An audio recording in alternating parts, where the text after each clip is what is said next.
एक जमाने में कांचीपुर नाम के राज्य पर राजा चंद्रसेन का राज था। उसके 2 बेटे थे जिनका नाम लव और कुश था। दोनों ही युवा हो चुके थे। राजा का एक मंत्री था जिसका नाम था सुमन, जो बहुत ही बुद्धिमान था। राजा अक्सर अपने कार्य में मंत्री की सलाह लिया करता था। महाराज, आपके दोनों बेटे बहुत ही होनहार हैं। अब तो उचित समय आ चुका है कि उनका राज्याभिषेक हो जाए।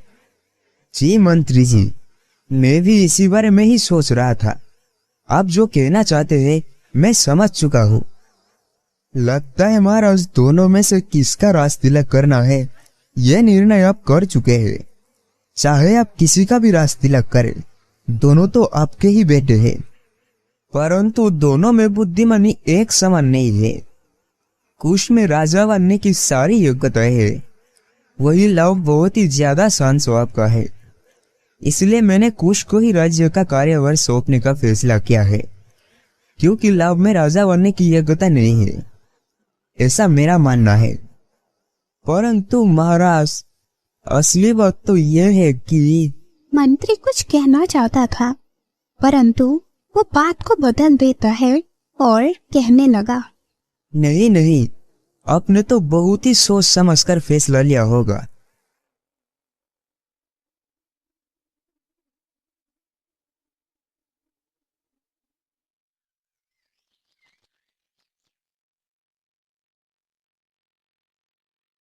कुछ दिनों के बाद लव और कुश में किसी बात को लेकर बहस हो जाती है, जिसे सुलझाने के लिए वो दोनों अपने पिता के पास जाते हैं।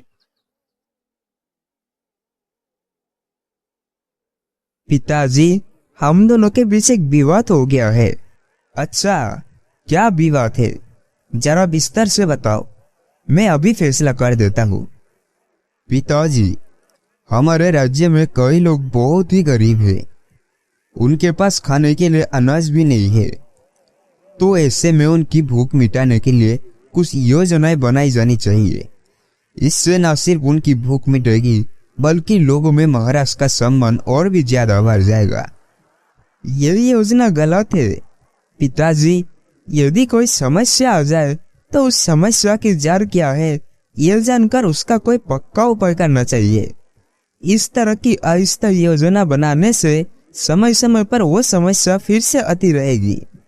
भूखे लोगों की भूख मिटाना ही काफी नहीं है, बल्कि अनाज कैसे उगाते हैं ये उन्हें सिखाया जाए तो वो न सिर्फ अपनी भूख मिटाएंगे, बल्कि कई और लोगों की भूख मिटा सकेंगे। सिर्फ लोगों की प्रशंसा पाने के लिए अगर काम करेंगे तो लोग आलसी हो जाएंगे। दोनों की बातें सुनने के बाद महाराज कुछ देर तक सोचते रहते हैं और फिर अपने मंत्री की तरफ देखते हैं। महाराज, भूख मिटाना कोई बड़ी बात नहीं है। गरीबी को अगर जड़ से समाप्त कर दिया जाए तो यह एक सही फैसला होगा। यदि राज्य से गरीबी समाप्त हो जाएगी तो लोग राजा को भूल जाएंगे। इसीलिए मुझे कुश की बात सही लगती है, जबकि लव की सोच सही नहीं है। राज्य चलाने के लिए केवल बुद्धि ही नहीं, बल्कि योग्यता भी होनी चाहिए, और यह योग्यता लव में नहीं है। लव, अब तुम आगे से कोई भी गलत सलाह मत देना। मंत्री जी, कुश का राज तिलक करने की तैयारी कीजिए। महाराज कुश का पक्ष तो लेते हैं, परंतु लव का बात को गलत ठहराकर वो लव का अपमान भी करते हैं, और ये अपमान लव से सहन नहीं होता। इसीलिए वो बिना किसी को बताए एक दिन साधारण कपड़े पहनकर राज्य छोड़कर चला जाता है। वो कई नगर और कई गांव में घूमते घूमते एक दूसरे राज्य में पहुंच गया। वो जिस रास्ते से गुजर रहा था उसने देखा कि एक पेड़ के नीचे एक संत लोगों को उपदेश दे रहे थे। लव भी वहीं पर रुककर उनका उपदेश सुनने लगा। लव ने एक आदमी से पूछा, महाशय, पुराने ग्रंथों और शास्त्रों की लिखी हुई बातों को इतनी सरलता से समझाने वाले ये कौन है? ये अग्निस्वर है। इस गांव के शिव मंदिर के पुजारी है। वो एक बहुत ही अच्छे इंसान है। इनकी एक बेटी भी है जिनका नाम है सरिता।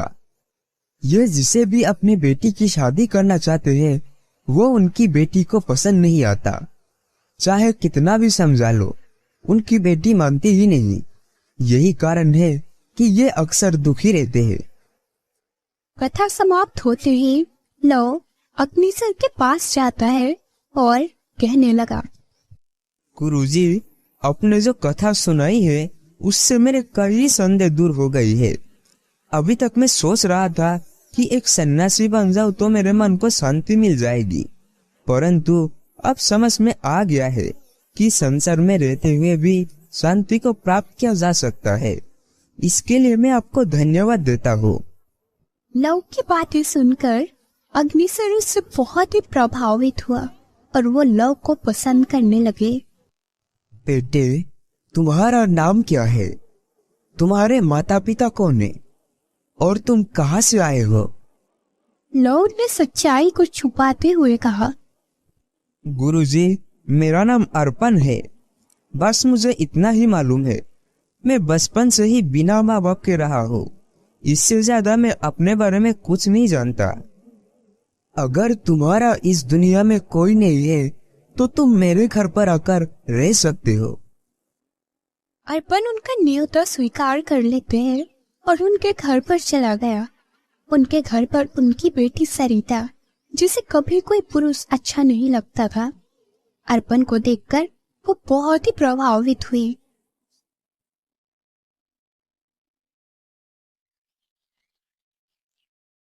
एक दिन सरिता अर्पण से कहने लगी कि क्या वो उसके साथ गांव के कुएं पर पानी भरने चलेगा। अर्पण उसके सहायता करने के लिए तैयार हो गया और उसके साथ कुएं पर पहुंच जाता है। सरिता जानती थी कि इस समय कुएं पर कोई नहीं होगा। वहां पहुंचकर वो अर्पण से कहने लगी कि आम तौर पर मैं पुरुषों को पसंद नहीं करती, इसीलिए मैंने अभी तक शादी नहीं की। लेकिन तुम्हें देखकर मेरे मन में एक इच्छा जगी है। आज रात पिताजी किसी रिश्तेदार से मिलने के लिए दूसरे गांव में जाने वाले हैं। मौका अच्छा है, तुम रात में मेरे कमरे में आ जाना। तुम्हारे पिता को मैं गुरु मानता हूँ और तुम उनकी बेटी हो, इसीलिए तुम्हारे लिए इस प्रकार के विचार रखना मेरे लिए पाप है। तुम्हें भी ऐसे विचार नहीं रखना चाहिए। अर्पण के ऐसे कहने पर सरिता उसे बहुत ही समझाने लगती है, परंतु अर्पण के ऊपर इस बात का कोई प्रभाव नहीं होता। फिर सरिता ने सोचा कि इसे सबक सिखाती हूँ। वो अचानक अपने हाथों की चूड़ियां तोड़ देती है, हाथों को खरोचने लगी और बालों को बिखरा कर रोने लगी। रोते रोते वो अपने घर पहुंची और अपने पिता से कहने लगी, पिताजी, अर्पण ने मुझ पर बुरी नजर डाली है। आपने एक आस्तीन के सांप को अपने घर में आश्रय दिया है। देखिए, उस दुष्ट अर्पण ने मेरा क्या हालत कर दी है। संत जानते थे कि उनकी बेटी पुरुषों को पसंद नहीं करती, इसीलिए वो ये बात मान लेते हैं कि अर्पण ने ही ये घिनौना कार्य किया है। शायद इसी इरादे से वो उनके घर पर आया था। दोनों पिता और पुत्री गांव के मुखिया के पास जा पहुंचे। मुखिया ने अर्पण को भी बुलाया। सरिता ने नाटक करते हुए झूठ को सच बनाकर मुखिया को कह सुनाया। मुखिया ने जब अर्पण से इस बात के बारे में पूछा तो अर्पण ने कोई उत्तर नहीं दिया। मुखिया ने एक बार फिर से पूछा, अर्पण, क्या तू अपराधी है? तूने ये अपराध क्या है? मुखिया के सवाल का कोई भी उत्तर दिए बिना अर्पण बिल्कुल शांत बना रहता है। तू कोई जवाब नहीं दे रहा, तूने चुप्पी क्यों साथ रखी है? इसका मतलब तूने ही अपराध किया है, इसीलिए तुझे दंड देना ही चाहिए। सरिता गुरुजी की बेटी है, ये बात जानते हुए भी तूने ये अपराध क्यों किया? न्याय के अनुसार तो तुझे इस अपराध का दंड ये मिलना चाहिए कि तेरे हाथ पैर काट दिए जाए, लेकिन पता नहीं क्यों मेरा मन ये कहता है कि तू अपराधी नहीं है, और सरिता के पास भी इस बात का कोई प्रमाण या गवाह नहीं है। इसीलिए मैं इस बारे में कोई भी फैसला नहीं ले पा रहा हूँ। जब मुखिया कोई भी फैसला नहीं ले पाया तो उसने इस मामले की सारी जानकारी उस राज्य के राजा देव वर्मा को दी। मुखिया जी, जब अर्पण इस अपराध पर मौन है और सरिता ने अपनी गवाही दे दी, तो तुम्हें अर्पण को दंड देना चाहिए था। महाराज, अर्पण का शांत स्वभाव देखकर मुझे नहीं लगता कि वो अपराधी है। मेरे विचार में आप एक बार उन दोनों से मिले और फिर उनका पक्ष सुनकर सही निर्णय करें। ठीक है, मैं इस बारे में विचार करूंगा। तुम अभी जा सकते हो। देव वर्मा की एक बेटी थी जिसका नाम था यमुना, जो बहुत ही सुंदर और अक्लमंद भी थी। महाराज को जब भी कोई संदेह होता था तो वो अपने बेटी से सलाह करते थे। इस बार भी उन्होंने अर्पण और सरिता का सारा मामला उसे कह सुनाया। तब यमुना कहने लगी, पिताजी, हमें उस संत, सरिता और अर्पण को अपने सामने बुलाना चाहिए। उनसे बात करनी चाहिए। उनसे बात करने के बाद ही पता चलेगा कि कौन अपराधी और कौन निर्दोष है। अब उन तीनों को राज दरबार में बुलाइए। यमुना के कहने पर राजा तीनों को राज दरबार में बुलाकर पूछताछ करते हैं। पिता और पुत्री राजा के सामने वही बात कहते हैं जो उन्होंने मुखिया के सामने कही थी, परंतु अर्पण का शांत स्वभाव देखकर राजा को भी संदेह होता है कि यह निर्दोष है। सबूत न होने पर अर्पण को दंड देने का मन देव वर्मा का नहीं था, परंतु अर्पण निर्दोष है इस बात का भी कोई प्रमाण नहीं था। तब राजा अपनी बेटी की तरफ देखने लगे। उनकी बेटी यमुना उन तीनों को वहीं रहने को कहकर अपने पिता के साथ एक दूसरे कक्ष में जाकर कहती है, पिताजी, यदि यह समस्या हल करनी है तो इस मामले से जो भी जुड़ा है उनका आमना सामना करवाना होगा, तभी कोई फैसला निकल पाएगा। हमें उसी के लिए कोशिश करनी होगी। परंतु ये सब कैसे होगा?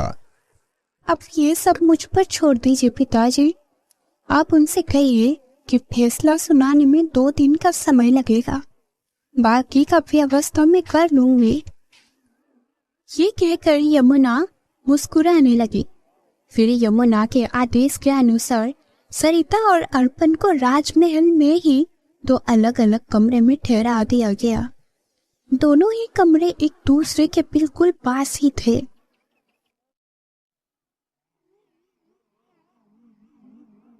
अभी तक इस अपराध का कोई गवाह नहीं मिला है, इसीलिए अब इस मामले में मैं और आप ही गवाह बनेंगे। आइए प्रमाण ढूंढते हैं। फिर यमुना अपने पिता को अर्पण के कमरे के पास ले गई। अर्पण के कमरे के दरवाजे में एक छेद था, जिसमें से कमरे में क्या हो रहा है ये साफ देखा जा सकता था। राजा जब कमरे के छेद से देखा तो अर्पण बिल्कुल शांत दिखाई देता है। दूसरी तरफ सरिता अपने कमरे में इधर उधर टहल रही थी। जब काफी देर तक कमरे में कोई नहीं आता तो सरिता बेचैन होकर कमरे में इधर उधर घूमने लगी। कमरे में इधर उधर टहलते हुए उसे एक दरवाजा दिखाई दिया, जिसे वो खोलती है। कुंडी ना लगी होने के कारण दरवाजा आसानी से खुल गया। असल में यह दरवाजा उसे अर्पण के कमरे में ले जाता है। जब वो अंदर गई तो उसे अर्पण दिखाई दिया। वो बिल्कुल शांत बैठा हुआ था। सरिता ने इधर उधर नजर दौड़ाई। जब उसे लगा कि यहाँ पर कोई और नहीं तो अर्पण के नजदीक जाकर कहने लगी, अब तो तुम्हें अवश्य ही दंड मिलेगा जो ठुकराया है। मेरे सुंदरता पर तो लोग मरते हैं और तुमने मेरा तिरस्कार किया है। अभी भी वक्त है, अगर तुम मेरी बात मान जाओ तो मैं अपनी झूठी शिकायत वापस ले लूंगी, वरना मेरा झूठ तुम्हारा प्राण ले लेगा। मेरे लिए दंड कोई बड़ी बात नहीं है। मैं सच्चा हूँ, मेरे लिए यही काफी है। परंतु मैं तुम्हारी अनुचित मांग को पूरा नहीं कर सकता। वो दोनों नहीं जानते थे कि राजा दरवाजे के छेद में से ये सब कुछ देख रहा था।